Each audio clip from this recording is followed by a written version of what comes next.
I know numbers don't lie. Pero ang ini-insist ko ay, pag-usapang battle, wala akong paki sa tilapia. I got bigger fish to fry. At ngayong pumalag sa hamon yung big fish nyo, ano kamusta? Madaling nadagit sa net. Between mala interstellar, ganun ba? Tipong galactic event? Kaso celestial to, ano kung Diyos ka? Hindi ako galing sa Earth, kabilang globo katagos pa! Well, I'm light years ahead! Pero sige, palit tayo ng sitwasyon.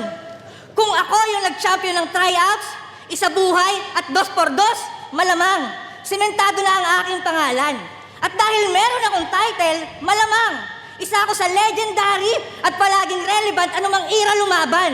At dahil meron akong title, malamang, kasama ako sa most viewed at palaging nasa top 10 ng mga tao. Ngayon, alisan niyo ako ng title. O di ba ganun pa rin, wala namang nagbago?